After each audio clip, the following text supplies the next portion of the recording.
Ya. Pero mi casa queda a la final de la avenida Mercadillo. Y a eso de las 8 de la noche comenzó las alarmas de que llegaba lodo, de que había todo un fenómeno que nos estaba amenazando, no sabíamos qué estaba pasando. Venía lodo y lodo y lodo, y entonces los vecinos nos juntamos para tratar de parar, de encontrar alguna forma para que no se nos inunde, claro, el estacionamiento. Y mientras íbamos peleando con este flujo de lodo, peleando sin entender mucho qué estaba pasando, nos fuimos enterando, sí, era algo mucho más grave de lo que veíamos. No era solamente lodo que bajaba. Había personas que habían muerto ya. No sabíamos cuántos, no sabíamos qué estaba pasando. Y de alguna manera eso tal vez me da a mí una sensación de cercanía con este problema. Y voy a contarles que luego, los días siguientes, cuando todavía teníamos que movernos entre lodo, comenzó a pasar algo. Y comenzó a pasar de que Quito se llenó de voces, yo las voy a llamar voces indignadas. Era grave lo que había pasado. Y había yo diría, había mucho resentimiento. Y se dijeron y se han dicho y se siguen diciendo montones de cosas cargadas por esta relación, por esta carga de fue una desgracia y cuando tenemos desgracias a veces lo que nos pasa es que buscamos culpables. Nos cargamos casi diría yo de bronca, fundamentalmente de bronca. Y claro, el tema de las quebradas es un problema del ambiente, es un problema de un testimonio de una dimensión del ambiente que es el flujo del agua, es una dimensión de nuestra realidad. Nosotros somos una sociedad andina y la sociedad andina siempre ha vivido con los huaicos. Y entonces, poco a poco hemos ido pensando, esto hay que hablarlo, y tratamos de hacer este pequeño evento en el cual queremos pedirle y queremos pedir a diferentes personas que son nuestros invitados para que nos cuenten. Está por una parte Otón, que además de ser gerente de la empresa de agua potable, es, yo diría, una de las personas que más ha lidiado con temas de ingeniería hidráulica, con temas de flujo de los ríos, de todos estos problemas. Y entonces yo le agradezco y es la primera persona a quien le vamos a escuchar. Luego le voy a invitar, luego está invitada y va a ser parte de este evento Blanca Ríos, que es una persona que, como su nombre lo indica, tiene mucha afinidad con todos los temas de los ríos. Y ella se ha preocupado de una dimensión y es, los ríos son una dimensión viva. Y esta dimensión viva requiere estudio, requiere reflexión, y ella es una de las personas que más ha trabajado sobre sí, limnología de ríos, y nos va a dar su punto de vista. Luego de esto, nosotros vamos a hablar, vamos a pedirle a una persona que va a hablar desde otro lado. Una persona que va a hablar, Sandra, que va a hablar desde el lado de alguien que ha hecho cosas, alguien que ha estado metida con un barrio, hablando de las quebradas, haciendo cosas de las quebradas, no solamente hablando, perdón, haciendo cosas, conversando con la gente, y nos va a contar su visión desde eso. Y le he pedido que cierre esta rueda a una persona que es, digamos, para la Flaxo muy importante, el arquitecto Fernando Carrión, que además de haber sido no, arquitecto, o sea, el director de la Flaxo en un momento muy importante, es un experto en todos los temas de gestión urbana que tiene un recorrido y una experiencia sobre todos estos temas que creo que nos va a ilustrar. Entonces yo no voy a seguir hablando más y le voy a pedir el formato que hemos optado, es un formato en que a cada uno de nuestros invitados le pedimos que hablen 15 minutos. Sabemos que todos ellos podrían hablarnos una conferencia completa de hora y media, pero les pedimos que se ajusten a los 15 minutos y luego vamos a tener unos 10 minutos para preguntas y esos 10 minutos, y luego vamos a hacer en el orden inverso, nuestros invitados van a comentar o responder las preguntas. Si es que hay demasiadas preguntas, no pretendemos que todo el mundo responda. Si es que hay demasiadas preguntas, nuestros invitados podrán comentar lo que puedan dentro de una nueva pausa, un nuevo espacio de 5 minutos. Y luego de eso, les quiero anticipar que hay personas que ya nos han escrito, dándonos materiales, hay algunos videos que han sido hechos sobre temas que nos han enviado, y no tenemos tiempo para pasarlos, pero vamos a dejar los links, los vínculos, para que las personas puedan acercarse, o escuchar y ver estos materiales complementarios que yo agradezco que nos hayan enviado. Entonces, por el momento, no hablo ya más yo, y les doy la palabra en primer lugar a Otón. Gracias, Otón, y tienes la palabra. Gracias. ¿Se ve la presentación? Sí, Sí, ¿no? sí, Otón. Sí. Hola, gracias. Bueno, gracias, Teodoro. Un gusto compartir esta importante banca, a Sandra, a Fernando, un gusto, y a todos los ciudadanos que están escuchándonos. Voy a partir de una reflexión, a partir de esta dura tragedia, como dijo Teodoro, pues de esta bronca legítima, evidentemente, pues, pero reflexión que nos puede seguir acercando a la verdad y a los aprendizajes que de ellas resulten. Voy a hacer una síntesis de la problemática tan amplia de laderas y quebradas. Y como sabemos conceptualmente, pues toda ocupación urbana implica un cambio, un impacto ambiental, una degradación sobre la cuenca hidrográfica y a su vez, pues, un riesgo que puede desencadenarse en un desastre ante la ocurrencia de un evento natural como una lluvia intensa. Básicamente he agrupado en 4 elementos esta problemática. La ocupación de laderas en fuertes pendientes y con materiales volcánicos como son los nuestros, en el eje Casitagua-Pichincha-Atacazo, más el Ilaló, por cierto, en los valles.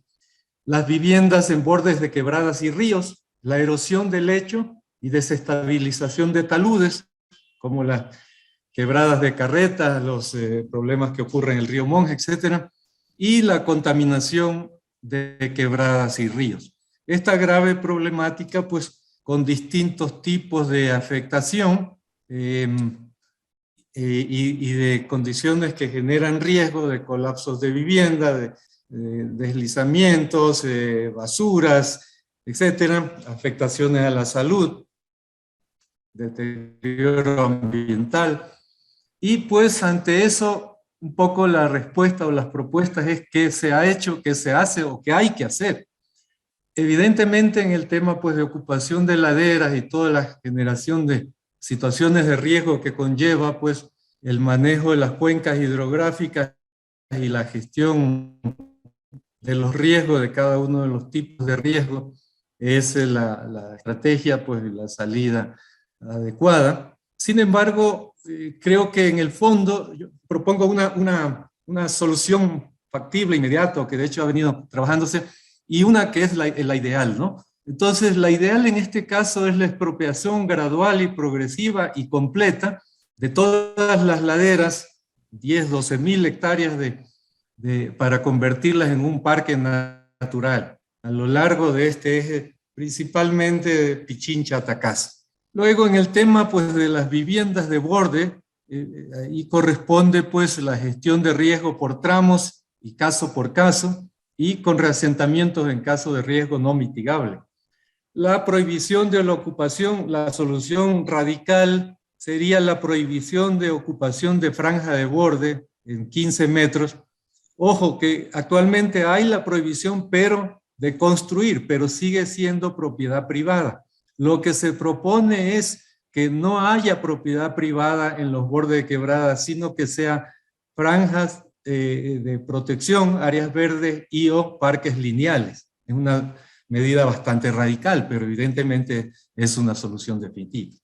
En el caso de la erosión del lecho y desestabilización de taludes, pues la solución, pues obviamente las obras de ingeniería, las obras de protección, etcétera, ligado también pues a la ocupación de los bordes, que ya hablamos, y una medida importante atendiendo las causas de la problemática, que es el incremento de la escorrentía por impermeabilización, es la obligatoriedad a que a futuro toda nueva expansión urbana, cada propietario o cada urbanizador debe captar el exceso de escorrentía pluvial que se genera por impermeabilización del suelo, es decir, por el pavimento, las vías, por el garaje, por el techo, etcétera, toda la impermeabilización que se produce al construir una vivienda o una urbanización. También es una medida dura, digamos así, pero eso ya se aplica en muchas ciudades del mundo, por supuesto. Y finalmente, el tema de la descontaminación es en el sistema combinado que tenemos, es decir, sanitario y pluvial en la misma red, construir separadores e interceptores para ir separando las aguas servidas y llevarlas a una planta de tratamiento de aguas residuales.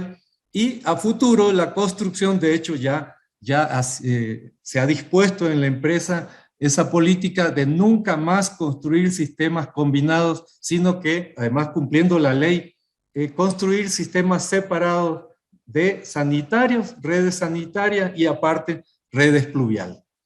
En esta lógica, entonces, vamos a ver brevemente algunas de las experiencias. Bueno, sabemos todos los eventos que han ocurrido, hay el estudio de Peltre, aunque ya está desactualizado, pero que da una idea de la cantidad de inundaciones, aluviones, derrumbes, hundimientos, muertes desgraciadamente también por todos estos eventos que han ocurrido, como lo del Condado, La Gasca, Rumiurco, etc. Para ello, pues a partir del mediados de los 90, en la administración, si mal no recuerdo, de Rodrigo Paz y luego de Yamil Maguad, se planificó y luego se ejecutó con crédito del BID por 25 millones más 5 millones de contraparte, 30 millones, el programa de protección de laderas del Pichincha, que construyó 48 estructuras de control entre diques, reservorios, túneles de trasvase o estructuras de captación en las 33 quebradas de las laderas del Pichincha. Luego, pues, se ejecutó también con financiamiento del Banco Interamericano el eje hacia el sur, primero en el centro, lo que se llamó el PSA, el Programa de Saneamiento Ambiental Fase 1, entre 2003 y 2007, y luego hasta las laderas del sur en el Atacazo, en el periodo 2008-2014. Aquí pueden visualizar algunas de las estructuras, presas, canales, diques de contención de materiales gruesos, acá a la izquierda inferior, presas, etcétera, como están acá en la parte central, rejas de captación, obras de torres de captación, etcétera. Complementariamente, pues, principalmente en el PSA 1 y PSA 2, se construyó lo que se llama el nuevo drenaje profundo de Quito, entre 2003 y 2014, durante varias administraciones, por cierto, básicamente con la idea de ir complementando o aliviando a los sistemas de colectores antiguos que ya tenían 40, 50 años de construido, la mayoría, por cierto, implantados en los cauces de las antiguas quebradas rellenadas. Estos nuevos colectores, pues, a mayor profundidad, construidos en túneles para evitar la afectación a la calle, a la movilidad, a las avenidas, es un tema donde se ha invertido bastante, casi 200 millones de dólares en los últimos 20 años, y pues que no ha sido muy conocido, pero que de hecho funcionan, pues, y cada vez, de hecho, las inundaciones han ido disminuyendo en la ciudad. Y entre ellos, pues claro, se construyó el nuevo colector entre 2014 y 2015 en la quebrada del Tejado, porque ya se preveía la problemática que allí podía suceder, aunque claro, nunca se pensó la magnitud que realmente ocurrió, como vamos a ver más adelante. Se construyó también como ejemplo de la quebrada del sistema Jatunhuayco con una serie de colectores que han pretendido aliviar toda esta problemática que baja desde las laderas, atraviesa la ciudad por debajo y lleva hasta el drenaje natural, es decir, al Machángara. Se han construido muchas más, aparte de esta Jatunhuayco, Anglo-French, Cebollar, Tejar, Cuscungo, Pomasqui en el centro sur de la ciudad, no el Pomasqui del norte, Río Grande, Ortega, etc. Es decir, una serie de infraestructura. Sin embargo, también no solo se hicieron obras civiles, también hubo gestión de riesgo. Hubo control de ocupación urbana, para lo cual se creó la comisaría de laderas, se hizo la delimitación física del límite urbano con hitos y luego con linderaciones, porque incluso no daban resultado los hitos, seguían subiéndose la ocupación urbana. La recuperación ambiental de quebradas, acá a la derecha vemos algunas fotos de algunas de las obras que se hicieron, principalmente en el centro histórico, en las laderas del centro, Cebollar, Tejar, Jerusalén, La Raya, más al sur, Ortega, Río Grande, etc. Se hizo reasentamiento de familias, manejo de residuos sólidos en ladera, capacitación comunitaria, por supuesto. En fin, pero claro, todo eso, hasta que concluyó el PSA, pues ya quedó a manos del municipio, concretamente de la Agencia Metropolitana de Control y de la Secretaría de Seguridad a través de la Dirección de Gestión del Riesgo. La pregunta es si han funcionado o no han funcionado. Claro que han funcionado. Es decir, como ejemplos, unos pocos de las decenas de eventos que no han sido noticia, porque justamente las estructuras han funcionado. En la propia Quebrada del Tejado en 2012 ocurrió un aluvión que afortunadamente no desbordó, pero taponó las estructuras. En la Quebrada Caicedo también en el 2012 y ahora en diciembre del 2021. En la Quebrada San Isidro en diciembre del 2021, ahora mismo, después, junto con la Quebrada del Tejado, también ocurrió en la Quebrada Armero, pero tampoco afortunadamente desbordó, etcétera. Pero desgraciadamente, claro, no eliminan el 100% del riesgo, aunque pueden, obviamente ayudan, pero no se elimina por completo. Esto un poco una panorámica global en cuanto a las quebradas y laderas. La otra problemática, pues crítica, como sabemos, que es la descontaminación de ríos y quebradas del DMQ, producto de un modelo errado que empezó seguramente a inicio del siglo XX y hasta entrados los 2000, que era dar agua potable, hacer alcantarillado y descargar cruda las aguas servidas sin tratamiento a la primera quebrada que estaba a la mano. Ese modelo evidentemente no va más, pues, y desde a partir de la década de los 2000 se empezaron a construir los interceptores de todo el drenaje del sur de Quito, que es el nacimiento del río Machángara. Se han construido 61.8 kilómetros de interceptores y por construir faltan todavía 14.2 kilómetros. Sin embargo, no funciona todavía un sistema adecuado, todavía hay muchos problemas operativos por las basuras, falta de limpieza, quizás diseños que hay que mejorarlos, etc. Entonces, toda una problemática compleja. La descontaminación del sur es parte del gran proyecto Vindobona, se complementa con el proyecto Vindobona, que es básicamente llevar todas las aguas servidas del sur hasta el sector del Trébol, en colectores, obviamente, en estos interceptores, conducirlas por un túnel emisario desde la tola del Trébol hasta Vindobona en San Antonio de Pichincha. Podemos imaginarnos la dimensión, en 27.6 kilómetros en túnel, un túnel de 3.5 metros de diámetro, muy costoso por cierto, y luego otro pequeño entre San Antonio y Vindobona, para tratar 7.5 metros cúbicos, es decir, 7.550 litros por segundo, a fin de periodo de diseño, con 3 centrales hidroeléctricas para generar 43 megavatios de energía hidroeléctrica. Este proyecto también se complementa pues con, aquí podemos ver, con otros interceptores a lo largo del túnel que van a ir alimentando, y esto es la parte del río Monjas, desde el condado hasta San Antonio Pichincha, todo un sistema de interceptores que igual van interceptando todas las aguas residuales y la llevarían a la futura planta de Vindobona. Aquí podemos ver una imagen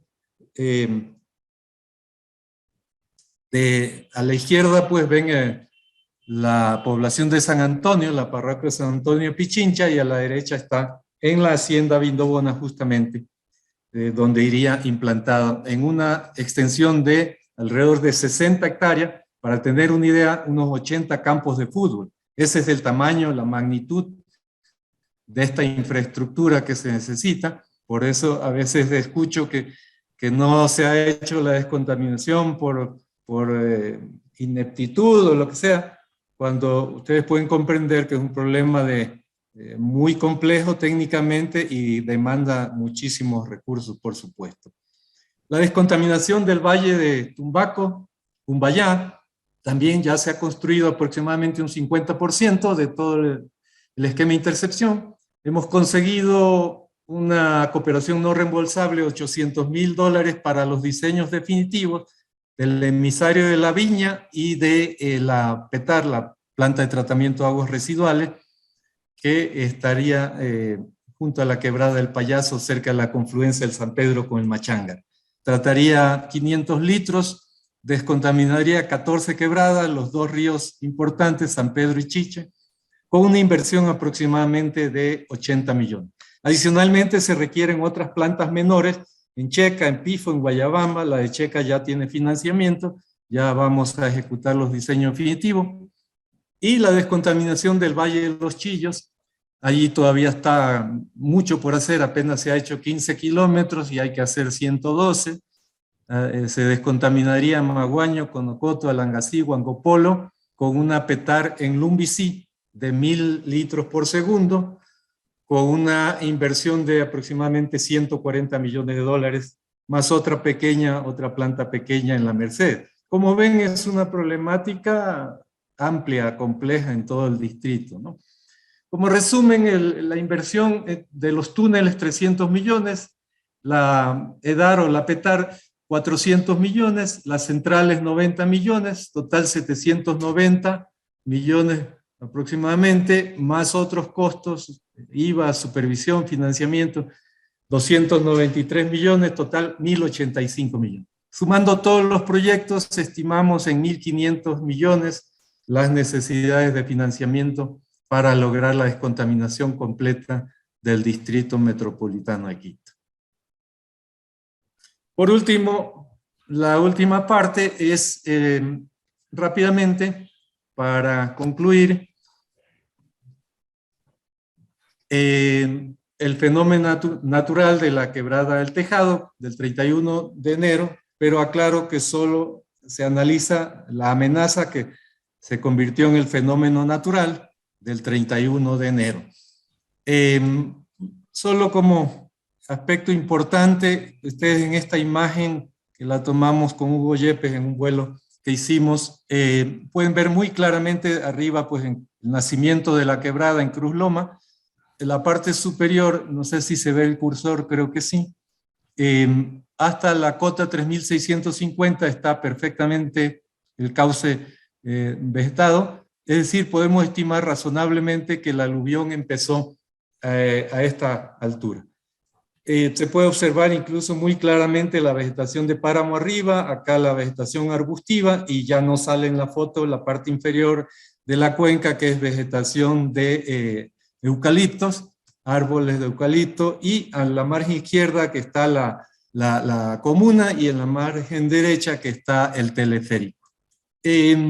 No hay huella evidente de represamiento, pero pudo haberse dado unos pequeños represamientos arriba. Esto todavía es en el Pajonal, en la foto a la izquierda, donde se produjeron estos pequeños deslizamientos, pero hay que aclarar que técnicamente un aluvión no necesita represamiento. Puede darse por combinación de fuertes gradientes, saturación de suelo y altas intensidades de lluvia.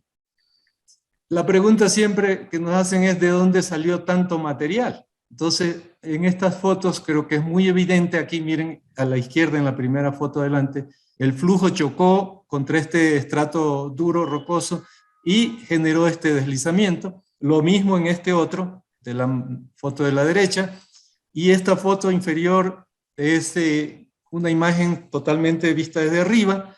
Se nota muy claramente incluso la vegetación arrancada en las márgenes, las grandes rocas en el lecho de la quebrada que fueron parte del material que se arrastró. Entonces, claramente, nosotros insistimos en que no hubo deforestación. No hablo de todas las laderas del Pichincha, por favor, solo hablo de la quebrada del Tejado.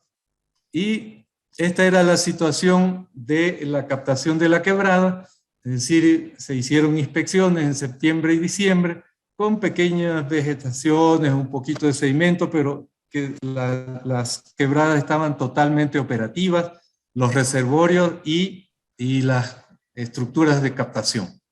Acá podemos ver ya la magnitud del evento.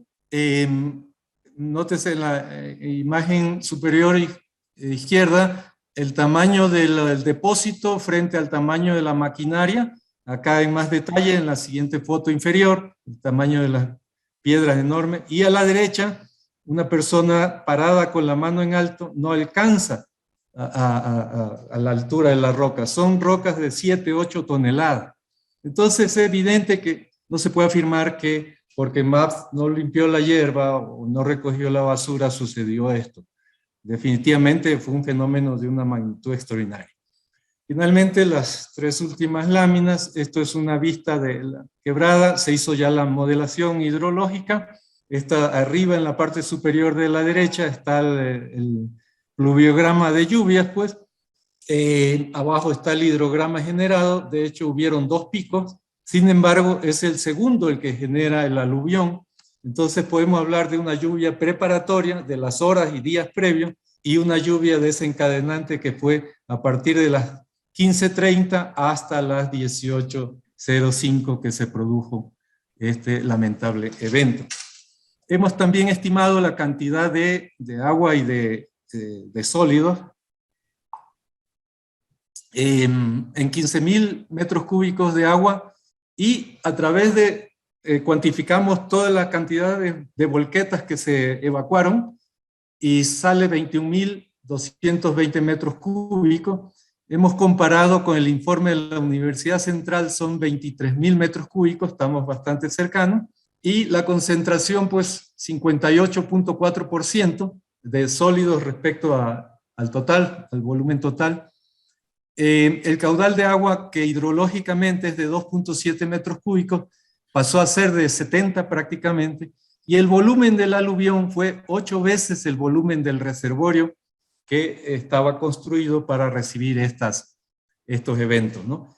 En la figura de la derecha, el azul es el hidrograma puramente hidrológico y el pico en naranja es el aluvión, que se da en un tiempo sumamente corto, de 5 o 8 minutos no más, entonces lo cual hace muy difícil un sistema de alerta temprana.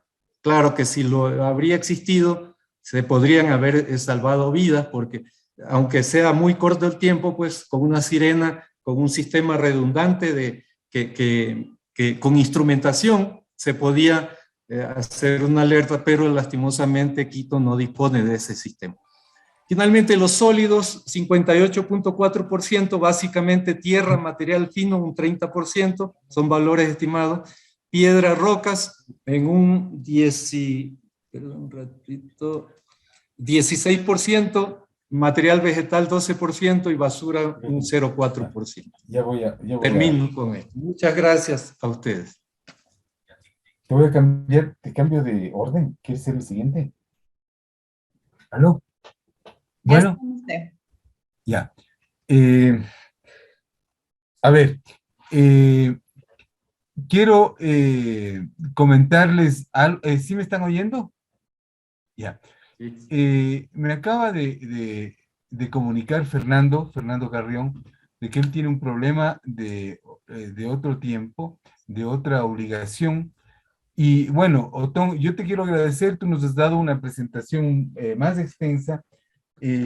yo creo que era útil, yo creo que es pertinente para discutir todo esto, pero quiero pedirles a todos nuestros colegas, a todos nuestros invitados, que dado este problema de disponibilidad de tiempo de Fernando Carrión, hagamos un cambio y le quiero pedir a él que sea la siguiente persona que interviene para que podamos continuar luego sin demasiada angustia de lo que él va de lo que él tiene que hacer. Entonces, Fernando, me disculpan, no voy a hacer votación y voy a tomar esta decisión. Le quiero pedir a Fernando que él sea la siguiente persona que hace su intervención. Discúlpenme todas las personas que he introducido este cambio, pero tengo que hacer ajustes de este tipo. Por favor, Fernando, comienza. Bueno, muchísimas gracias, Teodoro, por la invitación y por este desorden que he introducido. Un abrazo muy especial a Otón, a Blanca y también a Sandra. Y que me disculpen, pero yo tenía programado justamente hasta las 5 tener esta reunión, pero me parece que se va a ir un poco más allá de eso. Bien, voy a hacer algunas observaciones respecto de lo que ha ocurrido alrededor del problema de la gasca, el tejado, desde la perspectiva más urbana que técnica vinculado a la cuestión propiamente hídrica o de las quebradas. Y para eso voy a poner a consideración de ustedes pues algunas ideas que tengo. Una primera manera de introducción, si se quiere, es que la ubicación de Quito es muy particular. Me parece, Teodoro, que están entrando, bueno, que es una ubicación muy particular la de Quito, porque nosotros estamos a una altura de 2.850 metros y el Pichincha está cerca de los 5.000, o sea, no llega a tener 5.000, pero estamos cerca de eso. El Pichincha le da forma a la ciudad, esta cosa del norte y sur principalmente surge por las condiciones geográficas y principalmente del Pichincha. En segundo lugar, el Pichincha tiene un peso muy simbólico en nuestra ciudad. Ahí tienen la imagen de uno de los pichinchas hechos por Guayasamín, pero muchos de nuestros pintores lo han pintado al Pichincha, los literatos igual. Toda la carga del imaginario que nosotros tenemos en términos de la ubicación donde estamos se hace en función del Pichincha. El Pichincha también nos ha previsto de abastecimiento de agua. Históricamente, por ejemplo, el centro histórico se abasteció por gravedad del Pichincha y luego durante mucho tiempo también nos abastecimos de agua por bombeo, principalmente de los pozos de la Carolina, el Ejido, etcétera, con agua que baja principalmente desde el Pichincha. ¿Y por qué? Porque el acuífero que está en la parte baja del Pichincha se forma principalmente con el agua que viene de las laderas del Pichincha. Por eso es que hay que entenderle al Pichincha dentro del ecosistema. No puede ser que solo le veamos una quebrada a la otra quebrada, sino que esto Fernando, es parte. ¿Sí? discúlpame, Fernando, discúlpame. Se necesita que pongas en modo de presentación tu presentación. Pero estaba. A ver, salgo y vuelvo a entrar entonces.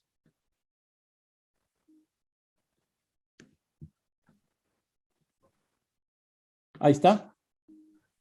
Yo lo veo bien. ¿Los demás están viendo? Bueno, sigue, Fernando.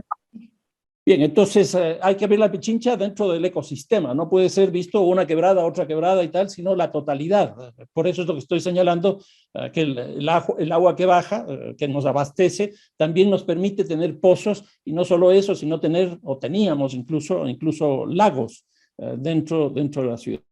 Pero este maravilloso Pichincha también genera riesgos, genera amenazas. Y ahí tenemos el problema del volcán, que en el cambio de siglo, en el año 99-2000, ya hizo sus pequeñas travesuras. Están la cantidad de quebradas que tenemos. En las épocas de verano tenemos incendios, que eso tiene que ver mucho también con las épocas de invierno, como las que vivimos ahora, los deslaves que existen permanentemente y lo que significa pues, el nivel freático del suelo en la parte baja de la meseta. Por eso es que el Pichincha es parte central de este ecosistema y que no lo podemos ver por fuera. Y tiene que ser visto no solo en las épocas de invierno, sino también en las épocas de verano. ¿Y por qué en verano? Porque en verano generalmente lo que se hace es incendiarlo. Y cuando se incendia, lo que produce es deforestación. Y eso genera problemas ambientales que van a tener su impacto en la época invernal, porque el suelo ya no va a ser capaz de absorber esa cantidad de producción de agua. Por eso es que, por ejemplo, con este famoso cementerio de Urcupamba, cuando nos ponen la imagen que está al lado derecho y no encima de la quebrada, pues eso es el dibujo, pero esa no es la realidad, porque aquí lo que tenemos es un ecosistema que está funcionando permanentemente de forma integral. Entonces, para entender lo que está pasando en el Pichincha, creo que hay que verle desde la perspectiva de los patrones de urbanización que hemos tenido al menos desde la década del 70 para acá, y las políticas urbanas que se han planteado para que eso ocurra en nuestra realidad. Entonces, aquí tenemos cuál fue la urbanización en los años 70. Básicamente lo que ustedes tienen es un cuadro demográfico en la parte derecha, donde claramente se ve que la tasa de urbanización en la meseta central de Quito fue la más alta hasta ese momento, que fue de 4.56% de urbanización, es decir, de crecimiento anual de 4.56, que es una tasa francamente muy alta. Y lo que es muy interesante es que la tasa más baja era la de las parroquias rurales. En otras palabras, Quito crecía con una fuerza muy grande de la migración del campo a la ciudad y crecía la meseta. ¿Cuál fue el patrón de urbanización que se produce justamente por este crecimiento de la población en la meseta? Pues el aparecimiento de lo que se denominó los barrios periféricos de Quito, que empezó a dejar atrás esa lógica que hasta ahora tenemos como parte del imaginario del norte aristocrático y el sur popular. Entonces se rompe esa lógica de esa ciudad longitudinal y empezamos a tener más bien una urbanización, un patrón de urbanización centro-periferia. Y ahí aparecen los barrios periféricos y ahí empiezan los problemas precisamente con el Pichincha, que empieza a adquirir un protagonismo bastante fuerte. ¿Cuál es la urbanización de este siglo? Pues totalmente distinta. En el siglo XXI lo que tenemos son tasas de urbanización absolutamente inversas. Un crecimiento de las tasas de urbanización de las parroquias rurales y más bien tasas bajas en la meseta. ¿Esto qué produce? Un cambio también en el patrón de urbanización. Ya no es la ciudad central nuclear que estaba en la meseta, sino lo que tenemos es una región urbana que se va principalmente hacia los 5 lugares, que son la mitad del mundo, Guayabamba, Cumbayá, Tumbaco, Los Chillos y Machachi. Y entonces aquí ya tenemos un problema muy complejo, que es una ciudad de ciudades que genera nuevos riesgos. Ya no son exclusivamente los que provienen del Pichincha, sino que a ellos se suman también los que provienen de la diferencia de altura entre la meseta y los valles, que es más o menos, dependiendo del lugar, de alrededor de 600 metros. Y esa diferencia nos genera, por ejemplo, lo que tenemos ahí en la foto, que es tomada de la González Suárez de la parte de abajo, con los problemas que ahí también existen respecto de quebradas, pero como se extiende hacia los valles, aquí ya se incorporan también los problemas de las cuencas hidrográficas. Vamos hacia el Pichincha. El Pichincha tiene sin duda alto riesgo porque las amenazas, como les comentaba hace un rato, son diversas y son significativas. En otras palabras, un riesgo no es otra cosa más que un fenómeno natural, la lluvia, la erupción, el terremoto, etcétera, etcétera. Y por otro lado también la acción humana, los procesos de urbanización. Y ahí lo que tenemos claramente también son las vulnerabilidades, es decir, en qué capacidad estamos nosotros de asumir o de mitigar esos riesgos con lo que hemos construido. Y entonces, lo que vemos claramente es que el patrón de urbanización de la década de los años 70, que fue estimulado principalmente por el petróleo, lo que tuvimos fue una ausencia muy clara de políticas ambientales. Otón ya nos señaló incluso datos mucho más anteriores, pero yo les digo simplemente 4 eventos que fueron claves en ese momento. En el 1975, el aluvión de la Gasca, 2 personas fallecidas, en este tuvimos 28.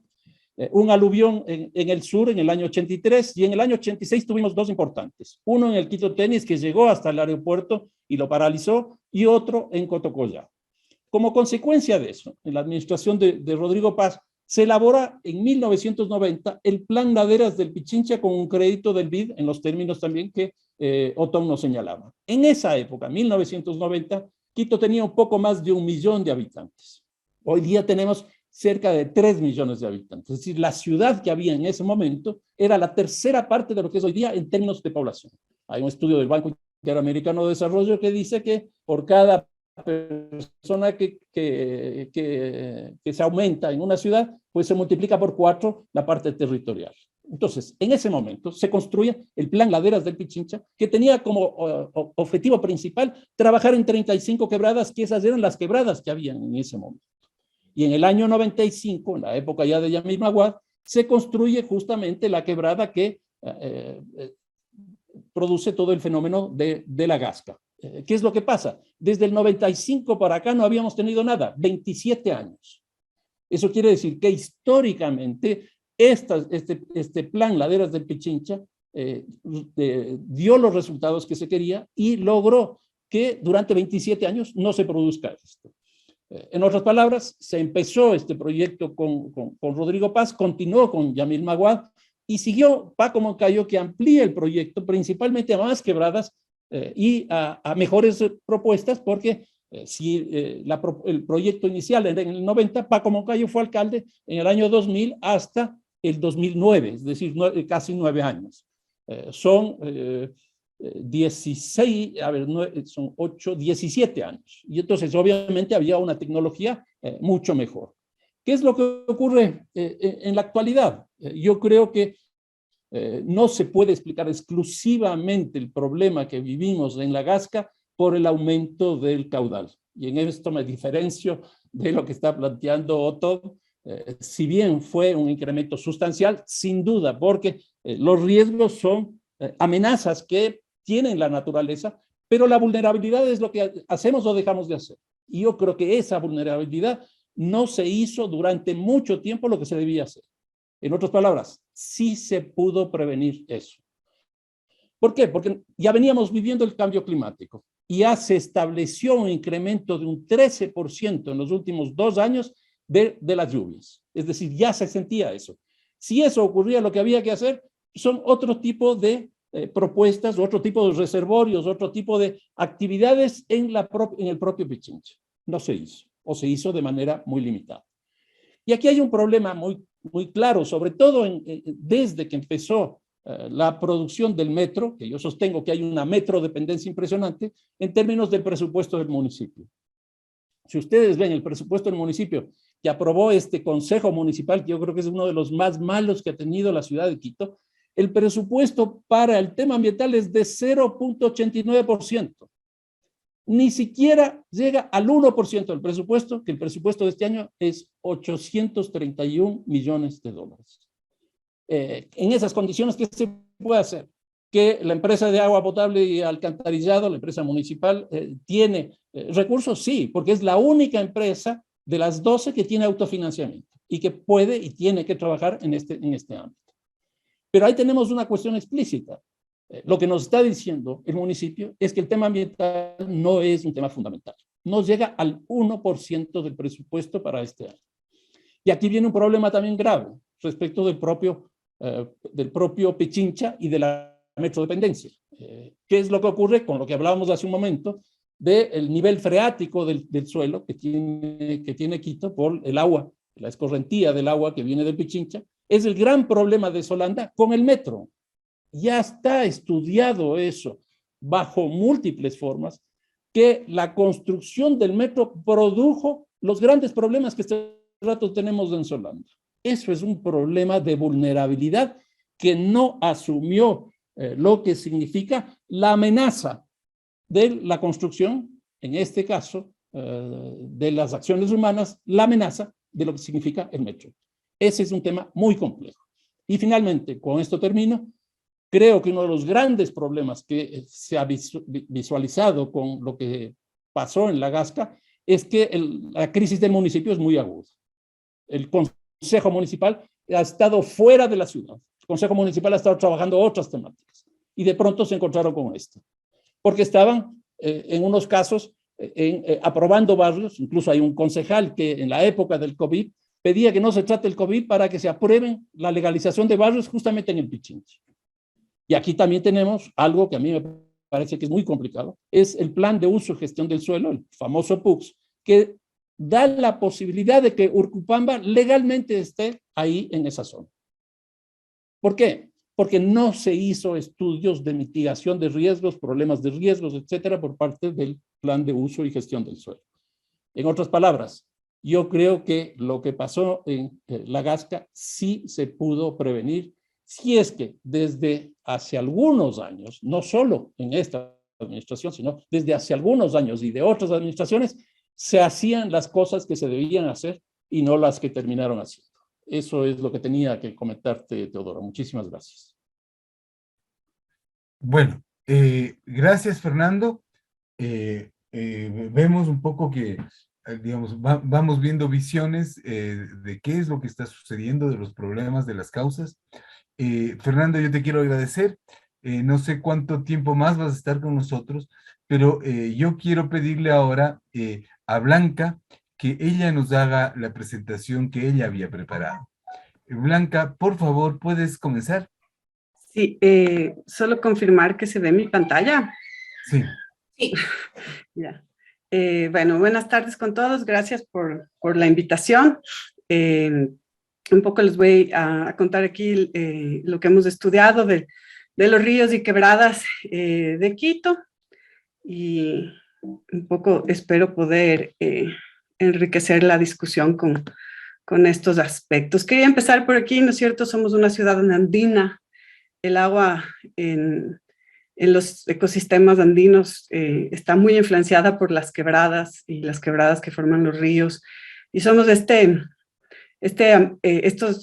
en estos ambientes súper diversos, no solo a nivel de diversidad de especies, sino también de usos, de usos humanos, ¿no? Y esto en un contexto global que sí es importante que nos ubiquemos. Estamos en una zona del mundo que crece muy rápidamente, ¿no es cierto? Más del 80% de la población en América Latina vive en ciudades. Eso es lo que le ha pasado a Quito y a muchas ciudades en el callejón interandino. Esto además se solapa con presiones como las de la minería. Aquí en el segundo mapita, cada puntito naranja son conflictos mineros. Estamos también con conflictos de uso de agua, construcción de hidroeléctricas, y eso va pasando en todas nuestras ciudades, y entonces tenemos estas problemáticas múltiples. Y estamos también en una zona que es donde a nivel de biodiversidad pasa la magia, ¿no es cierto? Desde las zonas altas a las zonas bajas, tanto en el otro lado hacia la Amazonía, nosotros hacia el Chocó, y hay mucho recambio de especies, muchas dinámicas que van sucediendo, que tienen una importancia grandísima en temas de biodiversidad, y por eso es que estamos en un país megadiverso. Y justo, ¿no es cierto?, nuestras ciudades andinas están en el paso entre la alta montaña y estas zonas más bajas, influenciando, ¿no es cierto?, toda la diversidad. Y esto es mucho más importante cuando hablamos de diversidad acuática, porque los ríos son conectores que conectan las montañas con el mar. Quito creció tremendamente, como ya nos dijo Fernando, sobre todo los últimos 50 años. Y aquí un poco les estoy poniendo unos mapitas de cómo ha crecido la ciudad, y un poco la intención de esto es que visualicen que si uno tiene la morfología de Quito en la cabeza, si vives en Quito, vives sobre, al lado o cerca o en el área de influencia de una quebrada. Y como nos mostró Tom, muchas de estas quebradas han sido tapadas, tuneladas, y estas quebradas y ríos son ecosistemas, eran ecosistemas, y en las ciudades hay múltiples problemas que tienen los ríos urbanos, ¿no es cierto? Una de esas es que tenemos picos altos de caudal y alteraciones morfológicas importantes.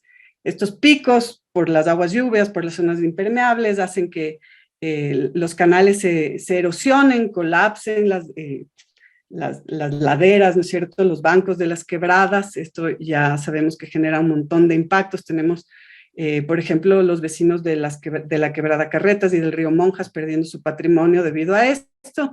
Y a nivel ecológico, por ejemplo, tenemos un montón de especies introducidas, un montón de basura, y todas estas quebradas que fueron taponadas, el agua tiene memoria, vuelve a pasar por donde pasaba históricamente, y pues tenemos una serie de inundaciones recurrentes en la ciudad que se debe a esta negación que hemos tenido en Quito de tapar las quebradas para crecer. Y otra cosa es que tenemos en la zona sur, que están las quebradas menos tapadas, hay urbanización casi hasta el borde de la quebrada, hay rellenos para ganarle espacio a los ríos, y esto pues en momentos de lluvias, el río pasa por donde pasaba y tenemos las desgracias. Y otro problema que tenemos es el agua importada, ¿no es cierto? El agua que va por las cuencas de la ciudad de Quito no es solo el agua normal de la cuenca de Guayabamba, sino que en Quito traemos agua de la cuenca amazónica, y también la tiramos hacia el Pacífico después de usarla. Entonces ese es otro problema que tienen nuestros ríos urbanos.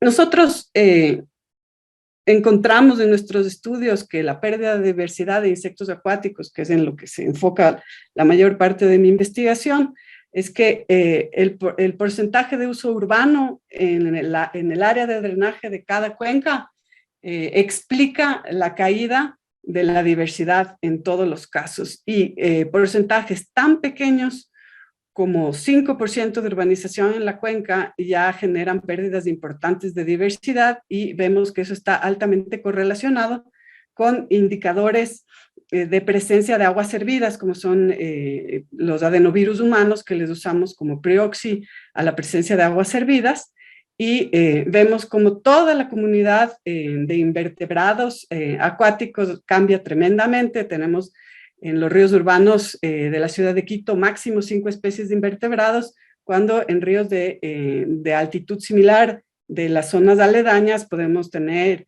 un conjunto de hasta 50 especies diferentes.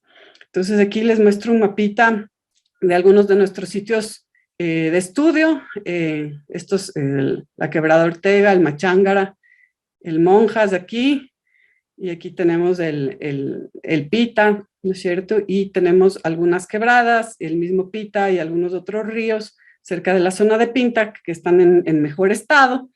Y los invertebrados que yo estudio, además de ser espectaculares, súper diversos y altamente endémicos en estos ríos, también son indicadores de la calidad del agua. Entonces, como ellos viven en el agua, son testigos de lo que le va pasando a los ríos. Y un poco aquí los colores, cuando ven rojo, es que no tenemos vida animal o casi no tenemos vida animal, y cuando está en azul es que la comunidad es súper diversa y es espectacular. Y bueno, los ríos de Quito han perdido esta vida animal, esta calidad ecológica. También se ha perdido un montón de funcionalidad, aparte de que perdemos 78% de las familias probables que se pueden encontrar en los ríos de Quito, también su diversidad funcional, los roles que estas especies cumplen en el ecosistema se pierde y se quedan solo algunas poquitas funciones ecológicas. Algo muy importante que se pierde es la calidad de las riberas, no solo por la presencia de basura, la presencia de botaderos de basura, sino también por la pérdida de especies. Perdemos aproximadamente la mitad de las especies del bosque de ribera de las zonas rurales si comparamos con los parques urbanos, y ya si comparamos con zonas de quebradas que no están bajo ninguna protección, las especies se limitan a unas pocas, y la mayoría de ellas especies introducidas. ¿Cuáles son las problemáticas que encontramos? Y lo más fuerte claramente es la presencia de aguas residuales sin tratar. Aquí todos los puntitos azules, esta es toda la cuenca alta del Guayabamba, aquí en amarillo está la ciudad de Quito, la mancha urbana de Quito, aquí los valles, y todos los puntitos azules que ustedes ven es básicamente carga viral de adenovirus humano. Eso es un virus que está solo en nuestros intestinos. Entonces, si el agua, si está en esas cantidades en el río, quiere decir que hay grandes aportes de aguas residuales humanas. En cambio, los verdes son virus de vacas, ¿no es cierto? Toda la zona de Machachi. Y aquí la zona de los Ilinizas, la zona del Cotopaxi, que algunas zonas del Paso Ochoa, que protege el FONAC, se puede ver claramente como no se detectan estos virus, ¿no es cierto? Y que el problema principal son las actividades humanas, y en Quito y en los valles la presencia de adenovirus humano y la gran cantidad de este adenovirus humano quiere o evidencia que las aguas servidas son junto con la urbanización, ¿no es cierto?, los principales factores que afectan el funcionamiento y la biodiversidad de las quebradas y de los ríos. Entonces, un poco para terminar, esta pequeña presentación, nosotros como quiteños somos parte del ecosistema y hemos perdido estos servicios ecosistémicos que nos dan las quebradas. Hemos relegado, por ejemplo, a los niños a que sus áreas verdes, que en muchos barrios de Quito se relegan a las quebradas, a que sean botaderos de basura. En esta foto de abajo está un vecino de la lucha de los pobres, y lo que está marcando es lo que inunda el Machángara cada vez que crece. Entonces, inunda una escuela, inunda casas. Un poco la ciudad creció en las zonas de inundación, pero también no son solo las especies que hemos perdido, sino todos estos espacios que los ciudadanos hemos perdido y que se ha permitido desde las administraciones. Hay un tema de justicia ambiental, ¿no es cierto?, porque somos vecinos de ríos altamente contaminados. ¿Qué implicaciones tiene esto en la salud humana y cuáles son las implicaciones como vecinos que vivimos a 2.800 metros y le estamos mandando todos estos contaminantes a nuestros vecinos de la cuenca baja del río Guayabamba y del río Esmeraldas? Entonces, un poco con eso quería cerrar mi presentación y le doy la palabra a Sandra. Gracias, muchas gracias, Blanca. Y entonces, tal como Blanca, Blanca nos señaló, por favor, Sandra, por favor, tu presentación.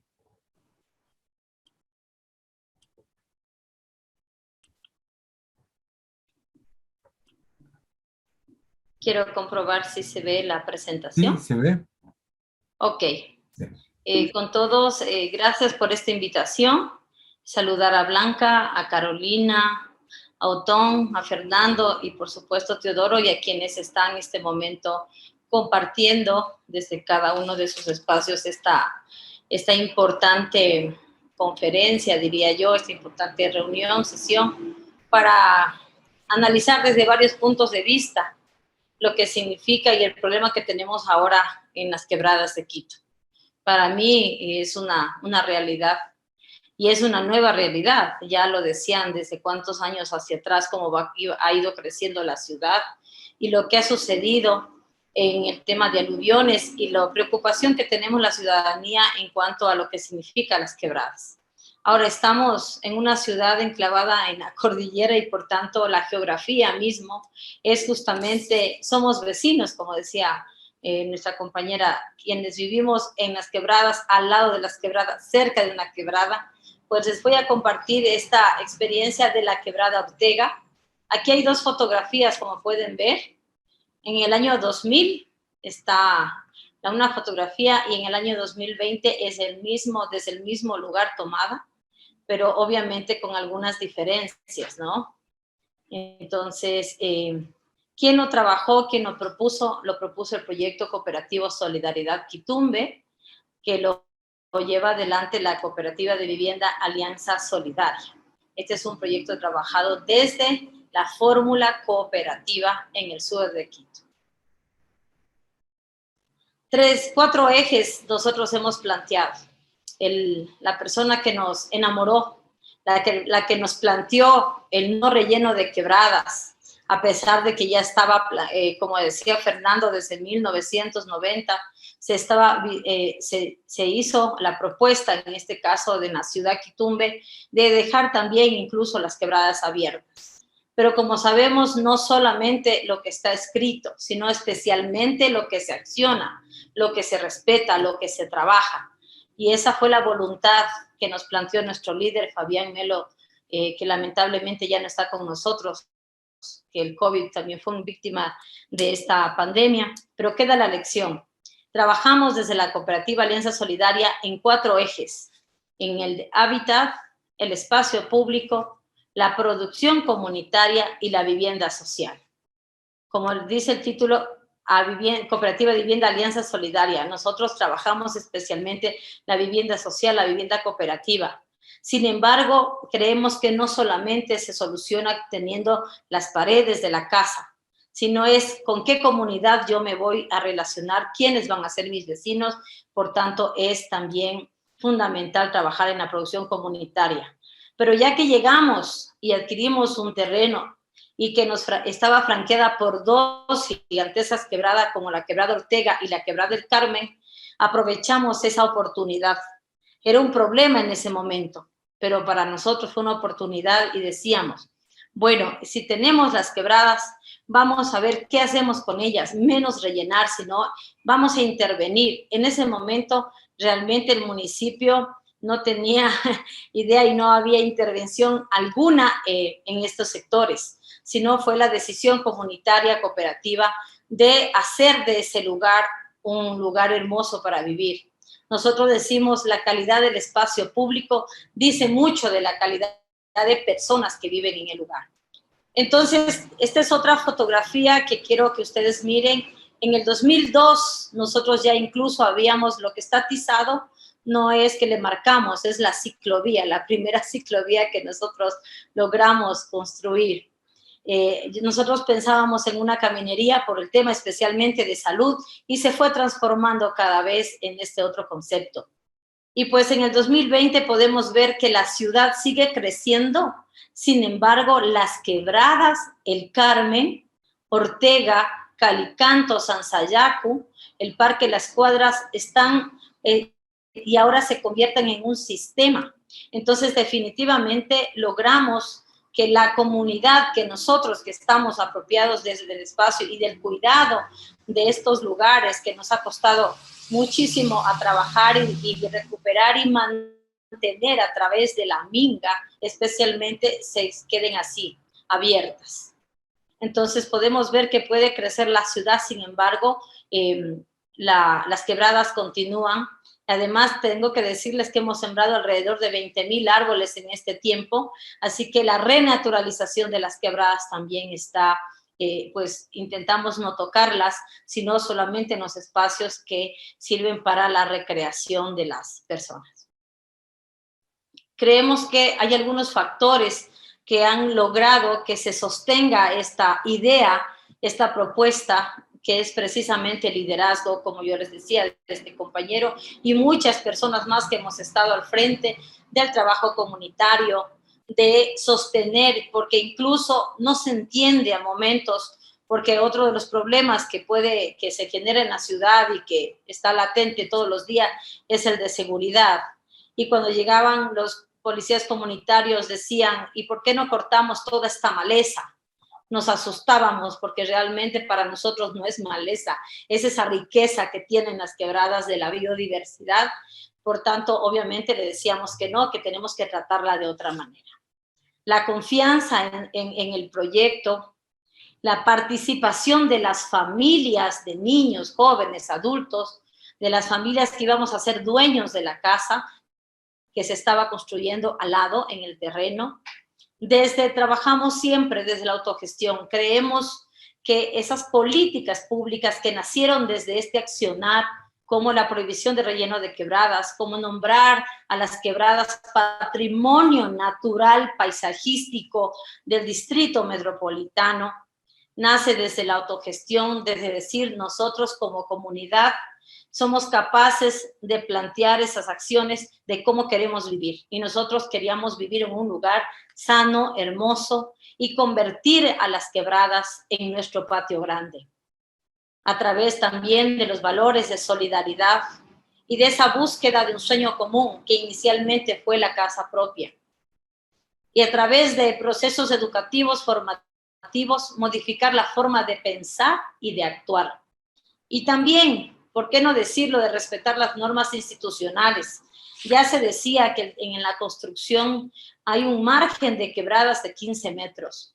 Nosotros lo hemos respetado incluso más allá de ello, porque las ciclovías que están alrededor del proyecto Solidaridad Quitumbe, ese terreno pertenece aún a la cooperativa Alianza Solidaria, pero hemos querido aportar a la ciudad con el terreno, pero también con el trabajo. Es así, en el tema de hábitat y espacio público hemos tenido, y ahí están fotografías nuestras, de nuestra quebrada. Obviamente quienes este momento la conocen, no está de esta manera maravillosa porque realmente la intervención del municipio no ha sido la más favorable, pero es estas fotografías en la protección de áreas naturales, en la limpieza de fuentes de aguas. Tenemos algunos ojos de agua y podemos incluso mirar la diferencia de la que corre, en este caso por la quebrada, y del agua que sale desde las vertientes naturales. El cuidado de las especies. Tengo que decirles con mucho orgullo que a los 20 años de intervención, porque siempre hay un impacto negativo cuando llega la construcción, obviamente, en el lugar, pero también así hemos cuidado la vegetación y hoy volvieron los sapitos jambatos, hoy volvieron las mariposas y hoy tenemos las abejas, que es obviamente es un síntoma de cuán bien está el cuidado de la vegetación.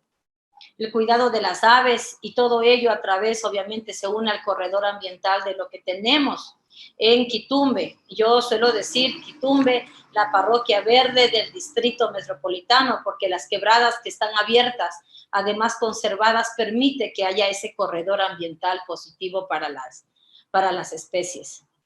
Como yo les decía, esto fue una experiencia comunitaria cooperativa que lo llevamos adelante desde el 2000, aquí en el sector de Quitumbe. Aquí están las familias que estábamos inscritas para conseguir una casa propia, pero nuestro trabajo no era construir la casa, no había autoconstrucción. Nuestro trabajo es arreglar el entorno, el espacio que teníamos alrededor, y lo que estamos haciendo aquí es construyendo una jardinera que luego la mirarán en fotografías de cómo quedó el resultado del trabajo de décadas, ¿no? Y de cientos de familias.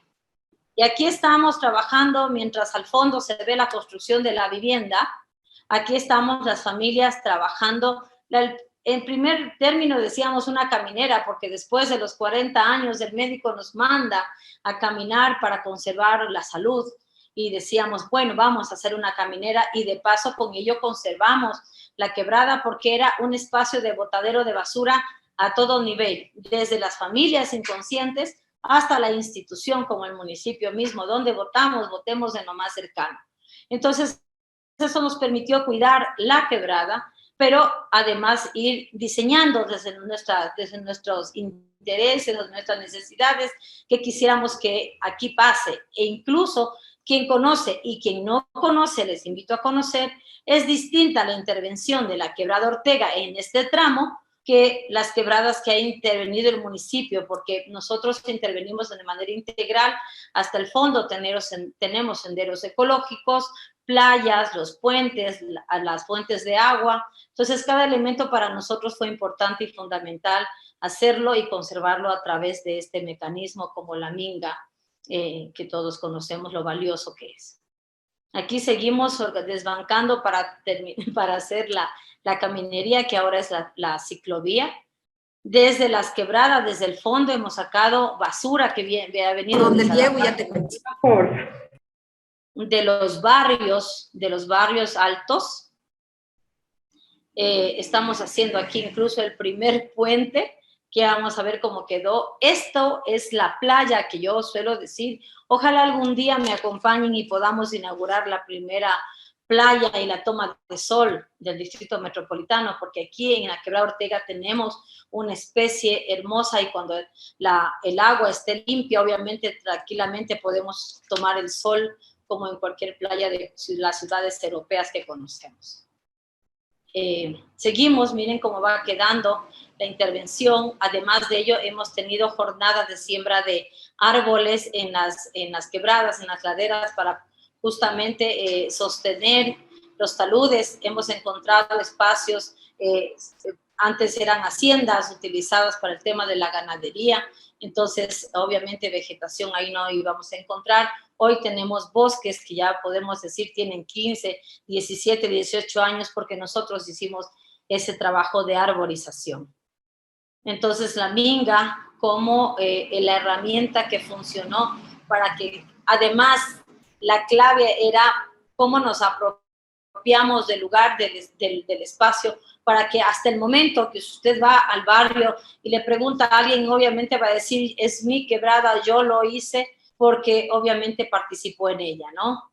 Tenemos aquí el vivero que alguna vez lo construimos para desde ahí multiplicar las plantas, huertos. Obviamente nada pasa si no hay un mantenimiento permanente para que las buenas ideas continúen. Y pues aquí les voy a dejar algunas fotografías del resultado abajo de este espacio, como jardineras, parques, ciclovías, centro de interpretación y espacios abiertos y seguros para el buen uso del tiempo libre. Ojalá recuerden la foto cuando estábamos construyendo, estábamos construyendo taludes para poder tener esta hermosa jardinera.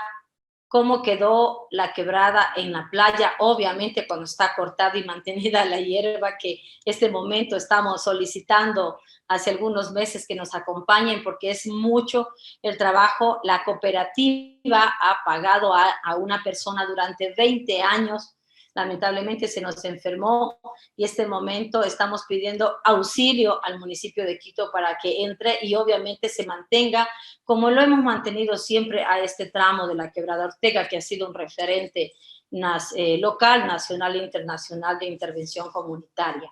Tenemos un sendero ecológico de 1 kilómetro al menos, es hermoso recorrer este sendero en familia. Este es un ducto y nosotros planteamos ponerles para que se conviertan en un puente. Entonces, esto une la Quebrada Ortega con la Quebrada El Carmen y nos permite pasar incluso en la otra parte de la avenida y nos unimos con la Quebrada Calicanto. Además, contamos con un museo y un centro de interpretación ambiental porque creemos que sí, hay que contar la historia y que la historia se debe contar desde los actores, obviamente, y aquí tenemos un museo fotográfico de cómo se hizo este proceso de recuperación de quebrada y que nos permite también mantener viva la memoria y además continuar, porque continuamos apadrinando este espacio para que obviamente no se pierda el esfuerzo y el trabajo y la propuesta y lo que significa esta quebrada como un referente para el Distrito Metropolitano. Y así podemos ver los paisajes. Sin embargo, ustedes pueden ver aquí a un costado derecho de la fotografía que está con plástico, porque es verdad, hay un problema de deslizamiento, de erosión del suelo, y pues nosotros entramos inmediatamente a acompañar, pero este momento creemos que el municipio sí debe dar atención en función de ver cómo de manera conjunta. No queremos que el municipio lo haga todo, jamás hemos pedido eso y le hemos dicho siempre hagamos de manera conjunta, pero acompáñenos, no nos dejen solos en función de ir dando solución a estos problemas que se van presentando. Sabemos que en otras quebradas hay muchos más problemas, sin embargo, si prevenimos, no vamos a lamentar en los próximos años no haber intervenido a tiempo. Y pues miren con ustedes, aquí tenemos en la Quebrada Ortega unas 3 piscinas para mostrar justamente las fuentes, los ojos de agua, fuentes de aguas naturales que tenemos y la belleza de lo que significa tener el agua limpia, ¿no? Y pues los parques que nos permiten recibir a quienes quieran pasar un momento distraídos. Aquí venían en este caso, luego de la pandemia ha cambiado muchísimo la realidad. las escuelas, los jóvenes, a pasar días, momentos de esparcimiento y reconocimiento de lo que significa la vegetación en plena ciudad. Y pues aquí ven ustedes el tema de la ciclovía, el paisajismo que creemos que es importante y es bello. Estamos al frente del terminal terrestre. ¿Cómo es posible que no lo tengamos a este lugar como un espacio turístico para que también acoja a los que llegan desde otras ciudades y de otros países? Es un referente definitivamente desde la conservación ambiental comunitaria de la ciudad. ¿Y cómo usamos los espacios? Aquí estamos en una práctica de yoga en el espacio de la quebrada, de la playa. Recibimos, están invitados todos a conocer esta experiencia comunitaria. Tenemos una asociación de turismo comunitario, pues estamos siempre con los brazos abiertos. Aquí les muestro alguna riqueza de la biodiversidad. Tenemos plantas nativas, endémicas, medicinales, comestibles, plantas ornamentales. Es realmente dicho por nuestros compañeros universitarios, estudiosos, digo yo, sobre el tema sobre el ecosistema, que es una de las quebradas o la quebrada más biodiversa del Distrito Metropolitano de Quito, pues, y es realmente una maravilla. Y pues miren ustedes, aquí está mucho más cercana la fotografía de Quitumbe, como yo le digo, parroquia verde del Distrito Metropolitano, y lo que significa tener las quebradas abiertas. Ya se convierte en el pulmón de nuestra ciudad. Aquí quiero comentar solo un dato, por la necesidad de que pase el metro de Quito. El metro de Quito entró por esta zona, por la quebrada El Carmen, se llevó la vegetación, se llevó la tierra buena que teníamos y pues obviamente se rellenó y quiero este momento, porque estarán mis vecinas y dirigentes, obviamente, hemos reclamado la intervención adecuada en este espacio, nos dejaron un espacio árido, no hay vegetación, no hay intervención ni del Metro de Quito, porque dicen haber entregado la obra ya a LEMOV, LEMOV no se acerca a responder por el espacio. Aquí tenemos un cauce del agua que está golpeando y se está afectando a la quebrada del Carmen, que también hubo una inspección hace una semana con la Administración Zonal Quitumbe, pero de eso realmente un informe, una intervención, un plan de manejo del espacio no existe. Entonces, nosotros estamos como organización, como Cooperativa Alianza Solidaria, como Comunidad de Solidaridad Quitumbe, prestos para acompañar, como lo hemos hecho durante 2 décadas, para continuar trabajando. Sin embargo, sí creemos que la institución tiene que dar más oído y más acompañamiento para que este tipo de prácticas sean ese referente que permitan convencer incluso en otras comunidades que si entrego a la ciudad 1 metro, 2 metros, no estoy afectando, me estoy justamente, estoy acompañando a ese desarrollo sano de un territorio y que esa quebrada es mi patio grande, que no le tengamos miedo a ceder un poco para que no tenga el patio de mi casa y que la culata de la casa, de pronto de la construcción, esté en la ladera, porque eso es un riesgo para la familia. Nosotros creemos que tenemos que acompañarnos desde la comunidad y la institucionalidad. Y pues ahí está una fotografía de lo que significa el sur de Quito y de nuestras comunidades. Muchas gracias.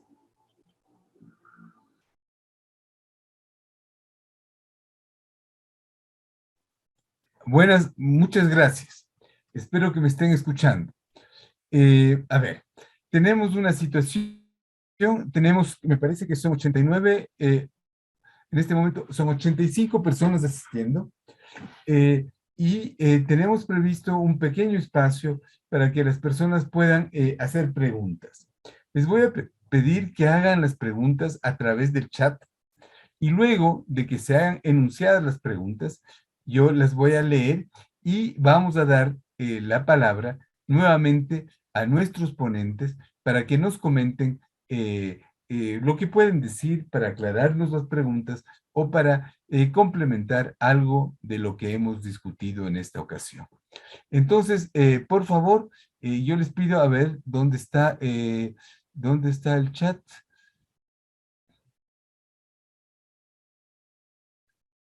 Eh,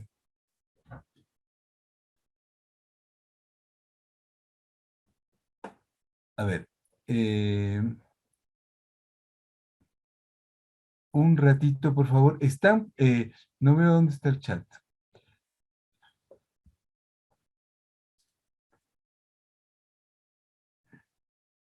Un segundo.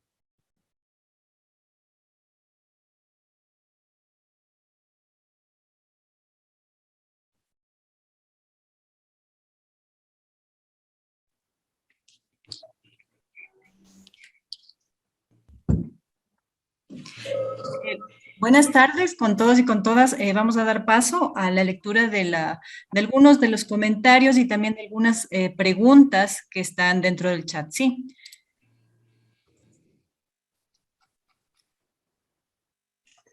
A ver,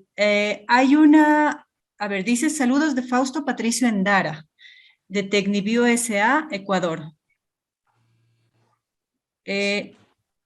Lo que él nos comenta es el aporte de microorganismos naturales concentrados, especializados, asociados entre ellos, contribuye al ciclo de la vida sin generar residuos y contribuye, en efecto, al desarrollo sostenible.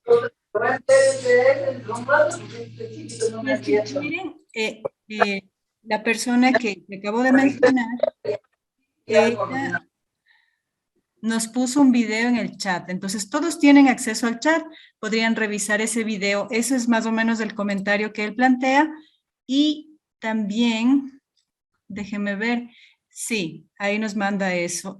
Luego, de Jenny Buitrón, nos comenta, la recuperación de las quebradas de Ortega y el Carmen debería ser un referente para la ordenanza que debe elaborar el Consejo Metropolitano. Acá también Norma Cubi dice, referente a las quebradas en el sector Quitumbe, tenemos la quebrada Calicanto o Xanayacu, que se está cada vez deslizando sus riberas, afectando a vías y espacios verdes de los sectores. Aquí también tenemos un comentario de Juan Carlos Clavijo.